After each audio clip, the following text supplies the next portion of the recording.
He said, check the records at the hospital. I'm saying it. You got your ripped open. Because as a result of being around that man, Sean Puffy Combs, I don't sleep to this day.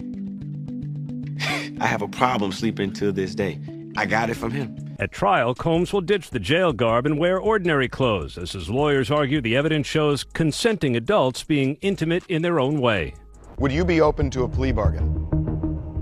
Well, it's not up to me. It's up to Mr. Combs, and I don't see it happening. Why? Because he believes he's innocent. He believes he's innocent, and what's more, he believes that he needs to stand up, not just for himself, for his family, and for everybody who's been targeted by the federal government. The decision guarantees Combs will face trial beginning just 4 days from now that will test whether one of music's most prolific figures used his power, wealth, and fame to exploit both women and men for decades. He knows the deck is stacked against him. They've got a ton of evidence. Take the plea deal, dude. Just take it. Well, my guess is that, because we don't know the deal of the plea deal. At least I don't think we do. True. Okay. Major developments tonight involving the case against Sean Diddy Combs, what he decided in court today, and what this now means, the move coming just 4 days before his trial is set to begin. Here's Aaron Kotursky. Tonight, Sean Combs makes it official. He's rejecting the government's offer to plead guilty and spare himself the possibility of a prolonged term in prison. When asked if he turned down the offer, Combs answered, "Yes, I do, Your Honor," as he stood in a baggy beige jail uniform. Terms were not disclosed, but prosecutors did say a plea could result in a shorter sentence for Combs than if he's convicted. What happens is if people go into a trial believing the firepower on the prosecution is so strong, I mean, let's say on a scale of 1 to 100, it's a 95, that it's so strong, but it goes down to an 88. That helps the defense because everybody goes in thinking, wow, they're going to prove this and they're going to prove this and they're going to prove this. And all of a sudden, none of it's there. I think that actually helps the defense. Do you still think that, because there is this public perception, that there are celebrity tapes involved in this case? No. Do you still think that there are minors involved in this case? I'm certain no. Okay. And again, when you say this case, we're talking the criminal case. The criminal case. In the correct. criminal, I know that. In the criminal case. In the criminal case, Right. no. This is going to be such a massive trial, like maybe the biggest Hollywood trial. God knows which way it's going to go. Are they gonna? Is it gonna go on for weeks? And for sure, weeks. Now, as far as jury selection goes, I think the biggest takeaway for me is that both sides expect to have all of this done in the matter of 3 days. Now, given just how high profile this trial is, I was kind of stunned that they seem very confident that they will be able to seat a jury in that amount of time. What made you come here to support Puff? I'm supporting Puff because he's innocent. And I'm wholeheartedly believing his innocence, and I know he's innocent. So you say you know he's innocent? 1,000%. Federal trafficking, racketeering, and charges beginning Monday morning. Back up a little bit, please. How can you support your father? How do you support him moving forward?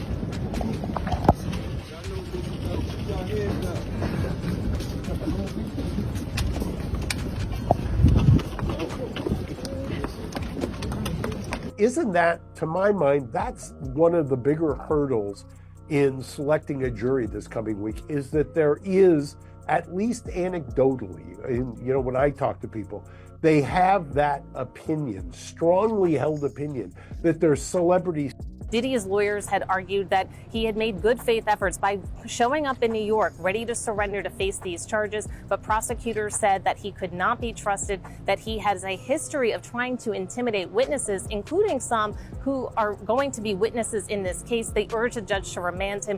The last hearing before Sean Combs' trial starts, when he walked into federal court today, he appeared to be looking for his family. They've pretty much been at all of the hearings that I've been to, but there was no presence of his sons or his mother or his sister who had previously been at those hearings. Music mogul Sean Diddy Combs back behind bars, a magistrate judge denying him bail, saying that there were no conditions that she could conceive of that would make her confident that he would appear again for other court appearances. The judge saying, "My concern is this is a crime that happens behind closed doors." That they've kind of conflated Epstein, and you mentioned Ghislaine Maxwell and all of these things, into Diddy. There's this idea that somehow this is Epstein redux or something. We have the latest from federal court in the Sean Combs criminal case. Status of jury selection, what Diddy's going to be wearing, violation of a gag order, rejecting a plea offer. Elaborate, sometimes days-long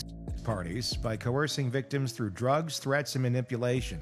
They claim to have video evidence, and some of the accusations echo details from over 70 civil lawsuits filed against Combs over the last 30 years. Mr. Combs feels A, he's innocent, which is why he's not going to plead guilty. B, he's going to be truthful about this case because he wants to portray that to the people who have loved him his whole life. And I think he also feels an obligation to people in general.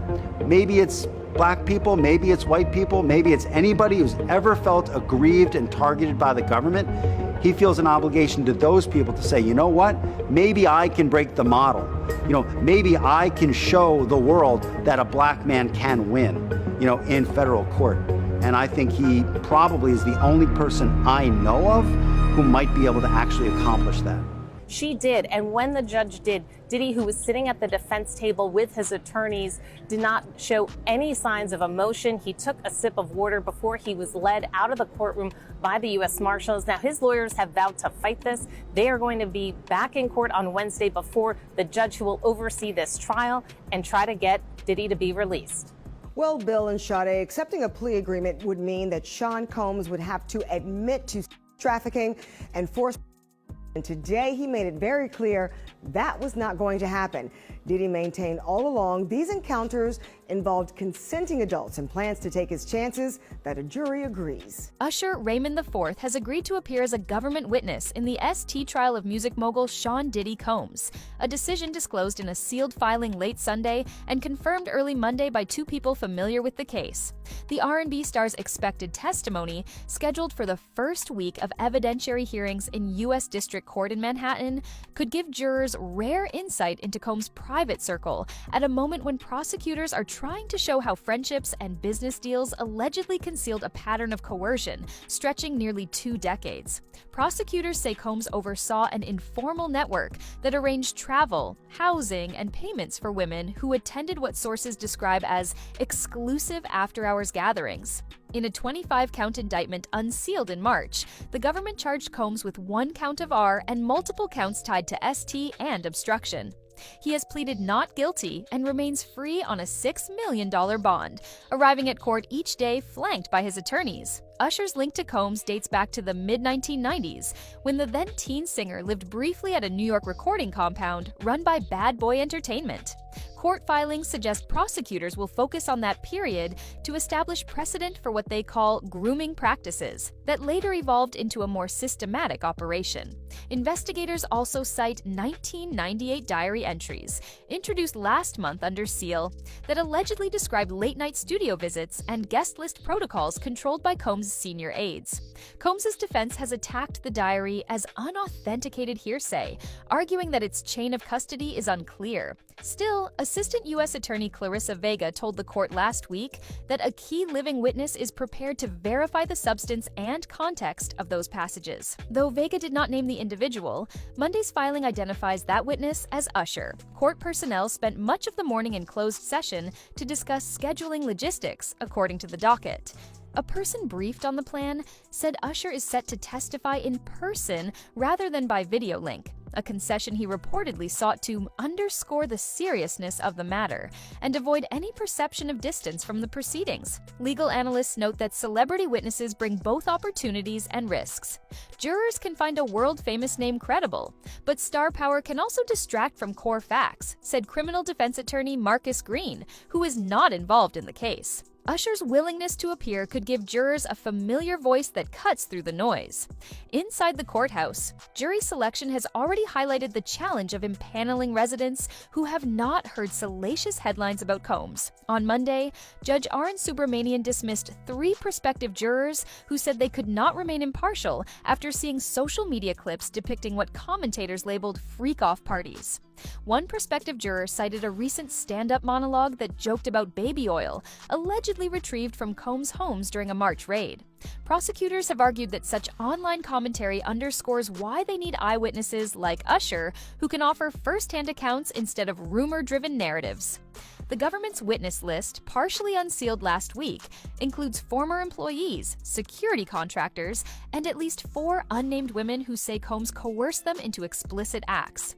Defense filings preview aggressive cross-examination, including questions about non-disclosure payments and potential civil suit payouts. Combs' lead counsel, Jennifer Keller, told reporters outside the courthouse that the defense views Usher as a talented artist whose memories do not match the allegations. In a letter to prosecutors, Keller wrote that any testimony about 1990s studio life is remote in time, steeped in industry gossip, and utterly unrelated to the charged conduct. She has asked the judge to bar references to any uncharged misconduct predating 2004. Behind the scenes, both sides have debated whether Usher's appearance will take place under a limited grant of immunity.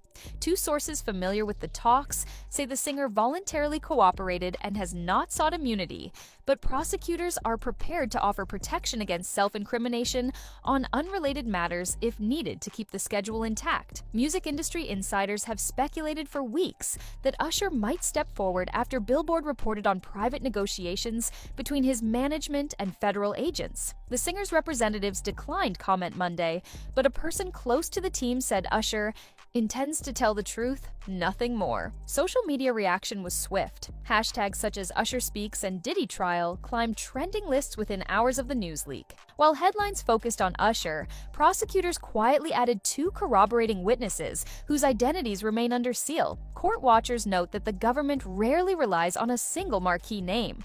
Instead, it seeks to build a layered narrative in which celebrity testimony complements documentary evidence such as travel logs, wire transfers, and surveillance footage. Those records, summarized in a pre-trial brief, chart more than 200 private flights between 2015 and 2023 that prosecutors say ferried invitees to gatherings in Miami, Los Angeles, and the U.S. Virgin Islands. Defense lawyers counter that the flights were standard hospitality for artists and investors, insisting no criminal conduct occurred. Judge Subramanian has set strict time limits for opening statements, signaling a desire to keep proceedings focused. He has also instructed both parties to avoid language that could inflame jurors. As a result, prosecutors have adopted the shorthand ST for the central charge, and filings substitute the term AB for certain allegations, mirroring guidelines that federal judges often impose in high-profile trials. Outside the courthouse, a small group of supporters chanted Combs' "Bad Boy for Life" refrain while holding signs that read "Innocent until proven." Across the street, advocates for survivors of AB held placards urging accountability. New York police maintained a barrier between the groups, and the morning passed without incident. Within the entertainment world, reaction has been complicated. Several artists signed to Combs' label posted cryptic messages emphasizing loyalty, even as streaming numbers for classic Bad Boy tracks climbed following opening day coverage. Marketing executives say the spike reflects curiosity-driven listening, often seen when cultural flashpoints dominate news cycles. Usher's decision arrives amid a career renaissance following his Super Bowl halftime performance in February and a Las Vegas residency that wrapped in April. Observers note that aligning with federal prosecutors could carry reputational stakes, but many fans have applauded what they view as a stand for transparency. "This is bigger than music," said Daniel Smith, author of a forthcoming book on R&B's modern era. When someone of Usher's stature walks into court, it tells the public that the stakes extend beyond any one artist's catalog or legacy. Combs' team has until Wednesday to file a motion limiting the scope of Usher's testimony. Judge Subramanian indicated he would rule quickly, mindful that opening statements are penciled in for next Monday. If scheduling holds, jurors could hear Usher's account before mid-May, setting the tone for weeks of testimony to follow. For now, court officials are finalizing logistics, including security details and overflow seating for press. A spokesperson for the U.S. Marshals Service confirmed that high-profile witnesses typically receive discreet escorts through restricted corridors, a measure designed to minimize disruptions and protect juror anonymity. As the first day of jury screening ended, Combs exited through a side door, declining to answer shouted questions about Usher's involvement. His attorneys later issued a brief statement reiterating confidence that the truth will emerge once the full record is presented. The court will reconvene Tuesday at 9 a.m. to resume voir dire, with prosecutors expected to refine their witness sequence after consulting with marshals and court clerks. The judge has signaled that once a panel is seated, he intends to move directly into openings, leaving little downtime for either side to recalibrate strategy. Prosecutors and defense lawyers in Sean Diddy Combs' ST&R case closed a pivotal pretrial skirmish late Tuesday, exchanging filings that outlined sharply different narratives about the role of celebrity insiders and the reach of federal surveillance. The government's 42-page brief, submitted minutes before a midnight deadline, urges Judge Arun Subramanian to admit evidence drawn from 6 encrypted chat backups and 17 terabytes of studio security footage. Assistant U.S. Attorney Clarissa Vega wrote that the materials provide contemporaneous, location-verified depictions of how invitees moved through properties controlled by Combs in New York, Miami, Los Angeles, and Anguilla between 2014 and 2023. Defense counsel Jennifer Keller responded with a 38-page memorandum that labels the trove an unfiltered torrent of sensational content and warns of trial delays if agents must authenticate each clip. Keller writes that the footage includes private artistic sessions, unreleased music, and sensitive commercial data, unrelated to the indictment. She asks the court to require prosecutors to select no more than 30 minutes of video, arguing that anything more turns a criminal proceeding into a prolonged media event. The clash illustrates how both sides are positioning ahead of a Thursday hearing on evidentiary limits. Prosecutors say the clips show staff escorting guests to restricted wings of Combs' residences, distributing non-disclosure forms, and arranging rides after dawn. Vega contends that the pattern corroborates witness claims of a decades-long grooming system. Keller counters that the scenes depict standard backstage hospitality and that prosecutors cherry-picked segments without context. Usher Raymond IV, who lived briefly at a bad boy compound as a teenager and maintained professional ties with Combs into the 2010s, remains the centerpiece of the government's opening sequence. According to sealed exhibits described in the brief, prosecutors want Usher to identify individuals appearing in footage dated January 6, 1997, and to confirm internal emails discussing welcome protocols. Keller argues that any testimony connecting 1997 conduct to later alleged offenses is speculative. The judge will also decide whether the jury may hear a recorded phone call in which Combs allegedly instructs a senior aide to send warmth to a woman preparing a civil complaint in 2020. Prosecutors say the term was code for hush money. The defense says the phrase referred to concierge services and notes the caller ID shows an assistant, not Combs. Meanwhile, the court's technology team ran a full test of digital evidence playback systems after a backup drive failed Monday. Proceedings paused for 45 minutes while technicians replaced a RAID controller. Subramanian used the break to remind counsel that technological glitches must be anticipated in a case of this scale. Digital breadth cannot supplant clarity, he said from the bench. Jury selection is now in its third day. 36 potential jurors have passed initial screening. The court needs 46 to seat 12 jurors and 4 alternates after peremptory strikes. Prospective panelists include a Harlem school principal who has written grants on music education and a Midtown paralegal who once interned at a boutique entertainment firm. Both said they could weigh evidence fairly despite familiarity with Combs' music. The defense used one of its challenges to dismiss a Bronx barber who described himself as a bad boy record collector since grade school, citing concerns about potential bias. Outside the courthouse, public rhetoric has escalated. A coalition of artists and activists held a midday rally calling for industry accountability. Veteran singer Stephanie Mills addressed the crowd, asserting that silence protects power and praising Usher's decision to testify. Simultaneously, a smaller group of bad boy devotees handed out flyers emphasizing presumption of innocence. Police reported no arrests but added crowd control barricades along Pearl Street. Financial ramifications continue to unfold. 2 commercial banks placed Combs Enterprises on informal watch status, tightening credit line covenants that could limit day-to-day cash access. A filing with the Securities and Exchange Commission shows that Diageo's escrow holdback now exceeds $30 million. Moody's has extended its downgrade review, citing potential asset seizure scenarios. Analysts say liquidity constraints may pressure Combs to consider selling stakes in his media network, Revolt TV. Industry insiders describe an atmosphere of caution. One talent agent said several younger artists have quietly asked to renegotiate distribution deals that grant Combs residual points. Catalog entanglements are complicated, he noted, but nobody wants streaming revenues frozen if the court orders restitution. In Los Angeles, state regulators confirmed they are coordinating with federal investigators after a March search of Combs' Holmby Hills residence. Documents unsealed in California mention possible wrongdoing tied to unlicensed contracting for personal security services, an administrative offense that could carry fines rather than jail time.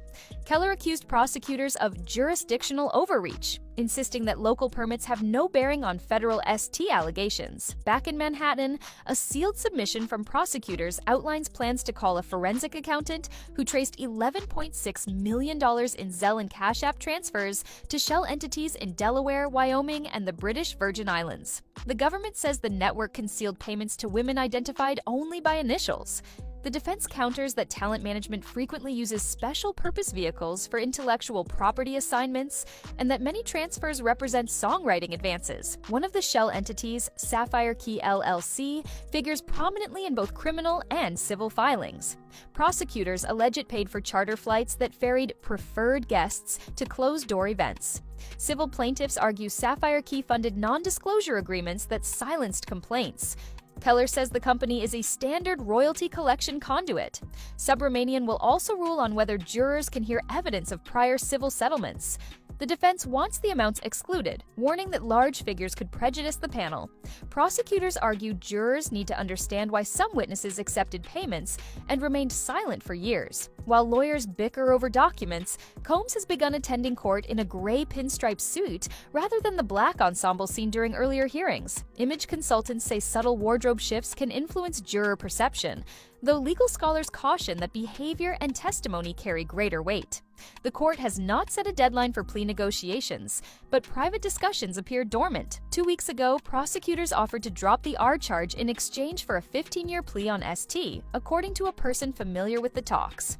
Combs rejected the offer, a move Keller later called an assertion of innocence, not bravado. As proceedings advance, tech giants are bracing for collateral claims. Meta Platforms disclosed in a policy risk note that it may face discovery requests for private message logs. Spotify said it is monitoring whether platform data will be subpoenaed to verify streaming locations tied to alleged recruitment events. Usher's anticipated testimony remains the marquee event. Sources say he has undergone 2 days of government prep sessions, focusing on memory refreshers rather than leading questions.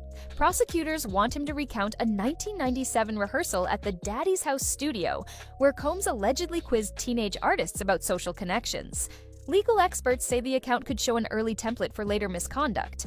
Keller plans to highlight Usher's successful career and note that he continued to collaborate with Combs long after the alleged grooming period. Mary J. Blige, a potential corroborating witness, has kept silent. People close to her camp say she is weighing personal and professional implications. If she declines, prosecutors could turn to backup witnesses, including a former Bad Boy road manager who claims to have coordinated travel for minors.